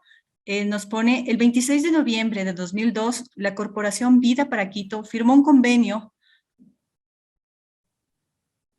Sí, firmó un convenio por gran trabajo realizado por la organización social con la cual se instaló equipamiento urbano y se adoquinó la primera ciclovía de Quito. Aquí también Jenny Buitrón nos comenta, ¿por qué las entidades municipales no trabajan coordinadamente en el mantenimiento de las quebradas de Quito? Aquí hay varios comentarios. Aquí José Endara dice, al arquitecto Fernando Carrión, quisiera preguntarle si nos puede ayudar con un asesoramiento en un proyecto similar al de Quitumbe, que queremos desarrollar en Carcelén en unas 70 hectáreas. No sé si se encuentra todavía Fernando, pero en todo caso, este chat está siendo grabado y podemos enviar a cada uno de los panelistas del día de hoy las inquietudes que tienen al respecto. Paulina Guevara nos dice proyectos de inversión para el mantenimiento de quebradas y trabajar en conjunto con la academia. Omar Delgado nos dice, pregunta para los expositores, ¿cómo articular los esfuerzos y acciones de la academia del Distrito Metropolitano de Quito y el trabajo voluntario de los habitantes próximos a las quebradas? Bueno, aquí dice Gosset. El proyecto Vivonova pasará por el sector del Rosario y las Orquídeas. Víctor Arauz hace la consulta, ¿cómo integrar a las administraciones zonales a las iniciativas de proteger áreas naturales y conservar las quebradas? No encontramos respuesta de las administraciones zonales y las empresas públicas. Edgar Andrade nos consulta, ¿existe una falta de control en las quebradas ya que se han vuelto basureros y sitios de invasión? Al menos eso pasa en Carcelén. Se supone que las quebradas son consideradas patrimonio de la ciudad, que entidades y dependencias deberían recuperarlas y cuidar de ellas. Tenemos también Ok, es un comentario. Adriana Loaiza. Buenas tardes a todos. Gracias a los panelistas por compartir sus visiones del problema que nos ocupa. Una vez que el ingeniero Ceballos ha demostrado que existe la capacidad técnica para mitigar los riesgos que implica el manejo del agua en la ciudad, tal como lo conocemos, ¿qué nos puede decir de la voluntad política para enfrentarlos? Desde su primera gestión al frente de MAPS en 2010, existieron proyectos que se propusieron para recuperar quebradas, siguiendo en parte el modelo de la quebrada Ortega. Sin embargo, nunca se llegaron a ejecutar por falta de recursos. Adicionalmente, ¿cómo podemos enfrentar el problema si el modelo de ocupación del suelo sigue favoreciendo el relleno de las quebradas para la construcción de estructuras y urbanizaciones? Marcelo Romo. Una pregunta para Sandra López. ¿Qué tan posible es que el equipo se ha desarrollado? Que ha desarrollado la intervención comunitaria en la quebrada Ortega pueda asesorar y ayudar e impulsar en otros barrios este tipo de proyectos, en otros barrios con la misma o similar problemática. Sí, Víctor Arauz nos consulta dónde pueden encontrar la grabación. Nosotros les vamos a enviar luego a Flaxo Virtual la grabación de esta mesa redonda para que ustedes puedan tener acceso a través de nuestro canal de YouTube. ¿Sí? Esas son las preguntas. Teodoro. Gracias, Carolina. Muchas gracias a todos los participantes. Gracias por las preguntas. Yo quisiera darles los 5 minutos que habíamos ofrecido a los participantes. No sé si Fernando Carrión está todavía, él tenía que salir. Entiendo que él ya no está.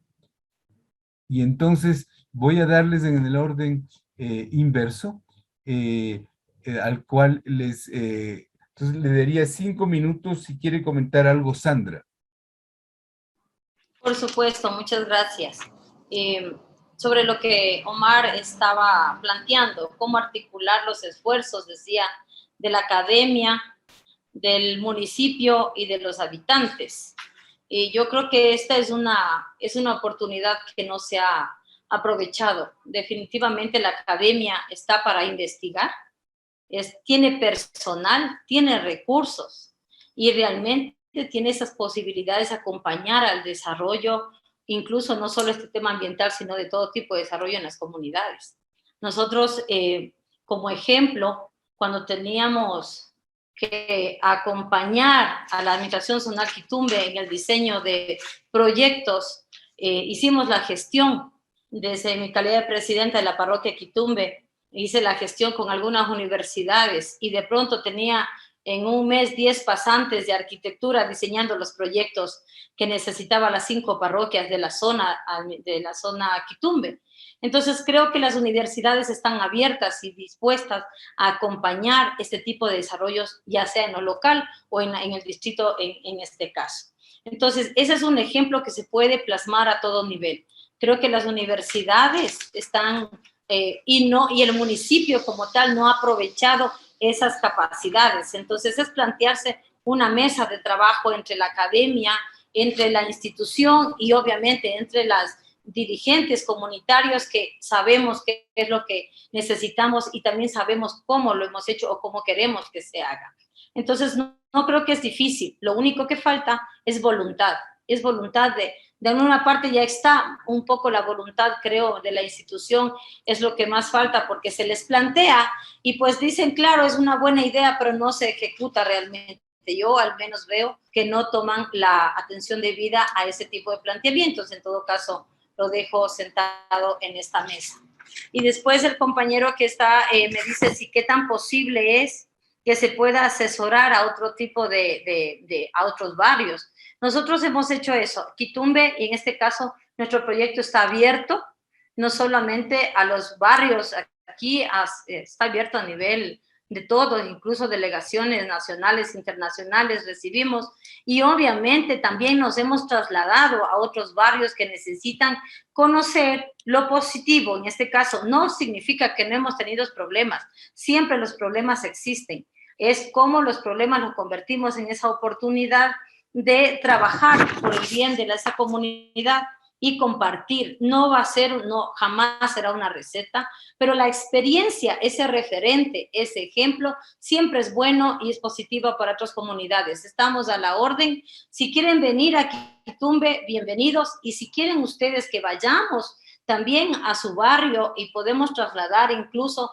el museo fotográfico, puede ser, para decir, de esta manera estuvo, de esta manera lo trabajamos, de esta manera quedó, pero de esta manera, desde la participación de la gente, de la familia, de la comunidad, de esa voluntad. Estamos a la orden. Muchas gracias. Gracias. Le voy a pedir ahora, si es que Blanca, si quieres complementar un poco lo que tú nos has planteado o reaccionar ante las preguntas que se han hecho. Blanca, Sí, un por poco, favor.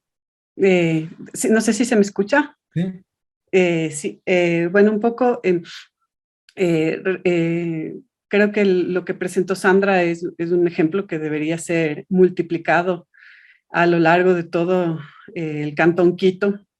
Pero también tenemos que entender que hay problemáticas que van más allá de lo que podamos hacer en tramos. Entonces, justamente lo que está pasando en la quebrada Calicanto responde a cosas que pasan arriba en la cuenca, ¿no es cierto? Tenemos que entender que estamos en una red hidrográfica y que los ríos, muchas de las cosas que pasan depende del área de drenaje superior. Entonces, si se conservó esa zona, está muy bien y es muy útil y así debe haber sido toda la ciudad, pero si las partes altas, que ese es el caso, se urbanizaron de forma intensa y el área impermeable ha aumentado tremendamente, eso genera estos picos de caudal que son los que erosionan el cauce y que provocan estos deslaves. Entonces, se necesita mucha acción comunitaria, pero se necesita también decisión política para este ordenamiento territorial, para incorporar infraestructura verde, para cambiar la realidad de las partes altas de las cuencas y que todas estas acciones que se han hecho en las zonas más bajas perduren, ¿no es cierto?, a lo largo del tiempo, estas áreas que se han restaurado y se han conservado. Entonces, sí, se necesita que se apliquen los PDOTs, ¿no es cierto?, que se respete la legislación vigente respecto a las quebradas para poder tener opción de restaurar, pero también de eso que está restaurado, que no corre riesgo, así como el patrimonio de la gente. Eso es un poco lo que quería complementar frente a estas observaciones de que la quebrada Calicanto está sufriendo estos deslaves y un poco tenemos que regresar a ver arriba en la cuenca y contextualizar también esto, y para eso se necesita que la administración sea firme con la regulación del territorio y también sea firme en la inversión ambiental. Una inversión ambiental tan pobre no va a mitigar ni a solucionar ninguno de los problemas que viven las quebradas y los habitantes de las quebradas. Blanca. Gracias. Teo, te interrumpo Sí. un ratito, por favor. Blanca, había una consulta de Irina Cuesta que nos llegó hace un momentito. Dice, ¿se cuenta con un plan de monitoreo de calidad de agua, biodiversidad y toxicología de los ríos de Quito? De biodiversidad, no, solo lo que hemos hecho algunas universidades, que tampoco ha sido constante en el tiempo ni con una periodicidad marcada. Hay datos de biodiversidad, pero no un monitoreo real de biodiversidad. Sé que la Secretaría del Ambiente de Quito tiene algunos puntos de monitoreo de calidad del agua, incluido algunos tóxicos, pero son muy pocos puntos y con muy poca frecuencia, pero sí existen. La Secretaría del Ambiente tiene estos datos y hasta lo que sé son públicos. Gracias, Blanca. Bueno, creo que entonces para cerrar le voy a dar la palabra a quien está más cerca de las autoridades y seguro que nos tiene muchas cosas que decir, que es Otón. Otón, por favor, ¿puedes cerrar este evento? ¿Puedes hacer la intervención de tus comentarios? Gracias, Teodoro. Permiso. Permiso. Teodoro, sí, disculpa, Tom. Hay dos personas que tienen levantada la mano. Entonces vamos a, no sé si te parece que les podemos dar paso, porque hay otras personas que pusieron en el chat, pero estas dos personas quieren tomar la palabra. Entonces no sé si es que les podemos A dar. ver, ya. Entonces, Otón, ¿nos disculpas un ratito, por favor? Y vamos a Por oír supuesto. tu intervención. Está muy bien. Gracias. José Guerra tenía levantada su mano, por favor.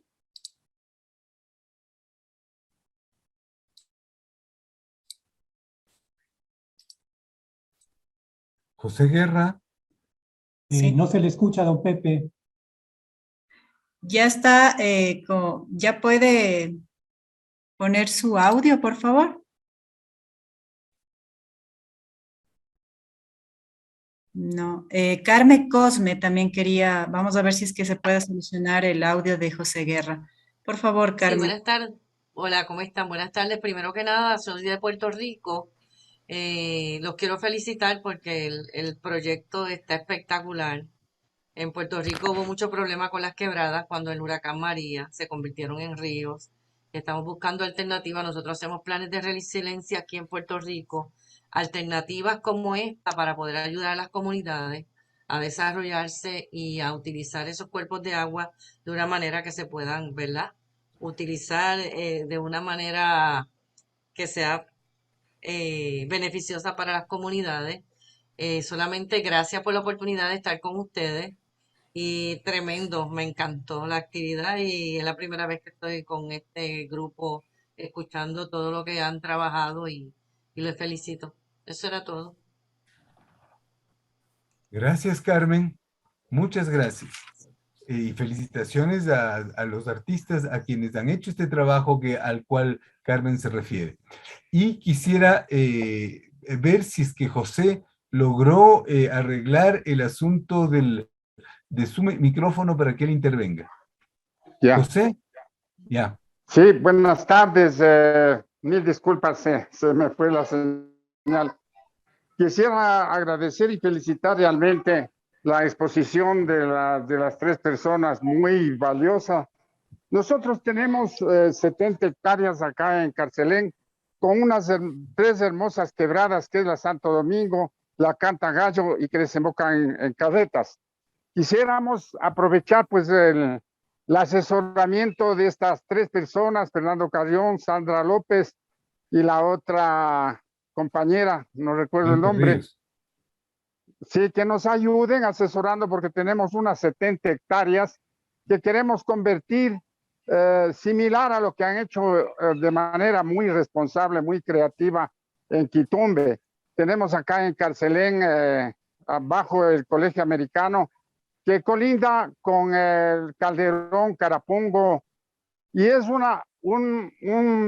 ¿cómo les diría? Una isla única que va quedando al nororiente de Quito, que queremos convertir en un pulmón para que estas quebradas sean recuperadas y hacer este parque parecido al de Quitumbe, que sería una maravilla, donde podrían venir a disfrutar asimismo turismo, deporte, queremos hacer caminatas, queremos hacer ciclovías y queremos el apoyo de las autoridades.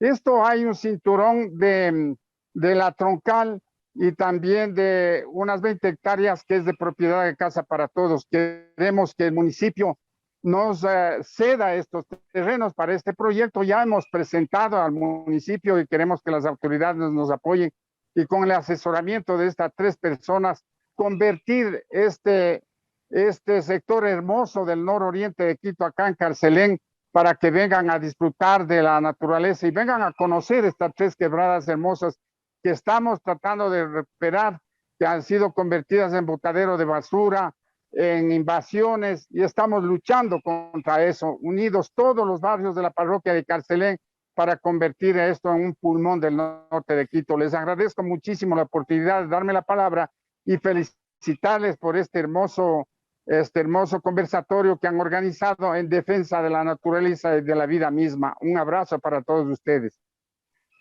Gracias, señor José Guerra.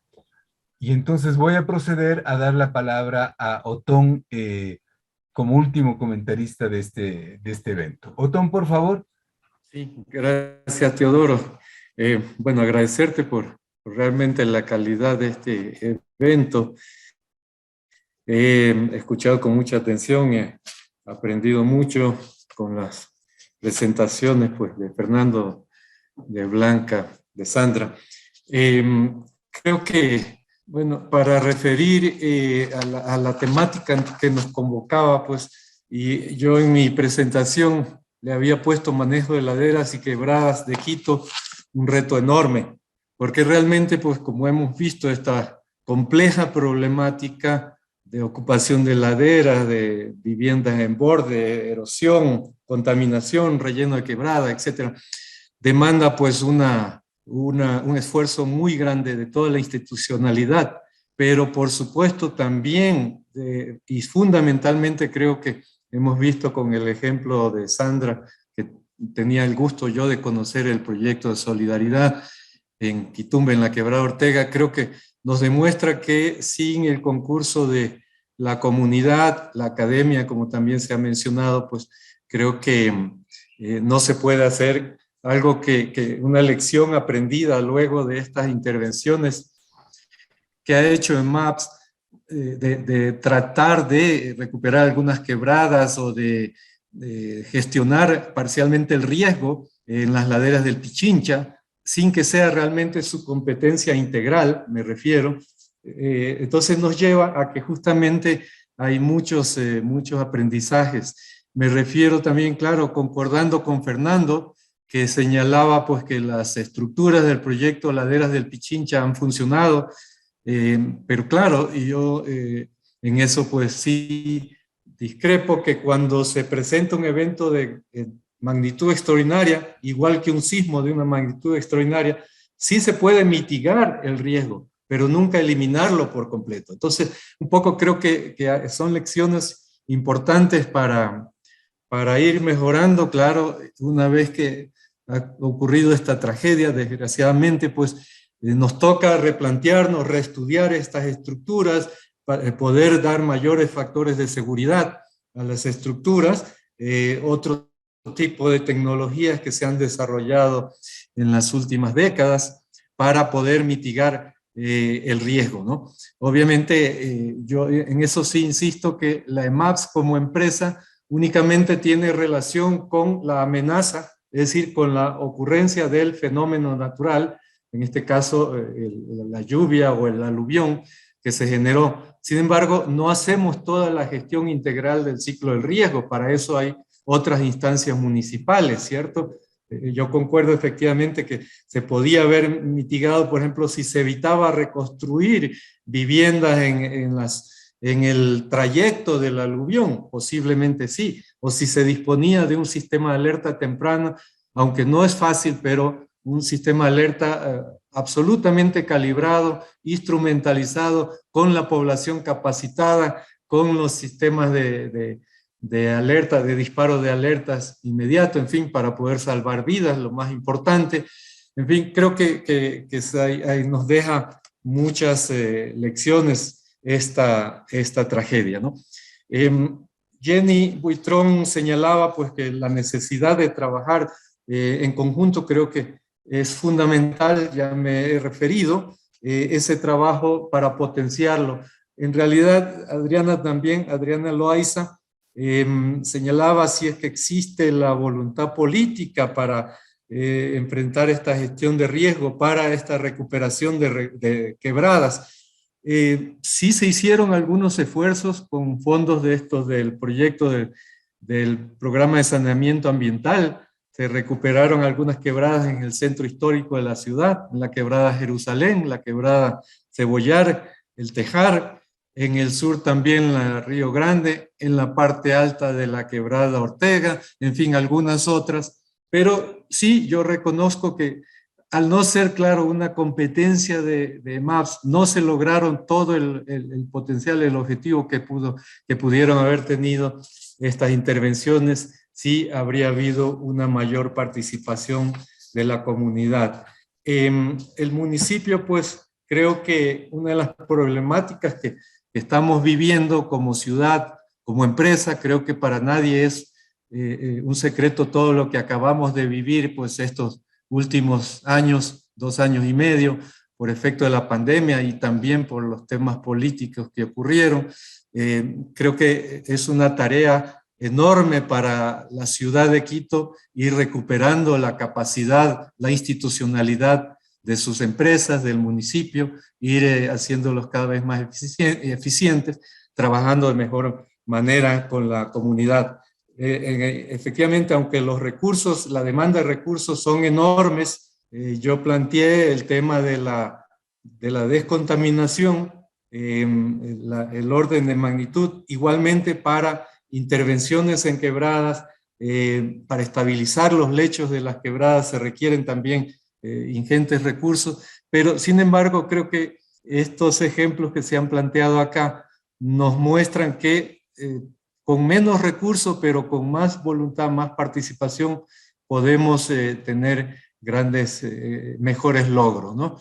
Para concluir, pues creo que un llamado, digamos, a los líderes políticos, a los líderes en general, académicos, a los líderes empresariales, etcétera, de nuestra ciudad, pues que yo creo que es momento de unirnos, de sacar adelante la ciudad, que ha venido en un proceso de deterioro, pues, como todos sabemos, y pues no podemos seguir permitiendo que nuestra ciudad y nuestras instituciones, concretamente el EMAPS, se deteriora. Así que estamos para trabajar en conjunto y pues de nuestra parte la mejor voluntad para ello. Gracias nuevamente, Teodoro, a Flaxo, a todos ustedes, los compañeros de panel, compañera Sandra, pues también muchas gracias a ustedes. Gracias. Bueno, muchas gracias.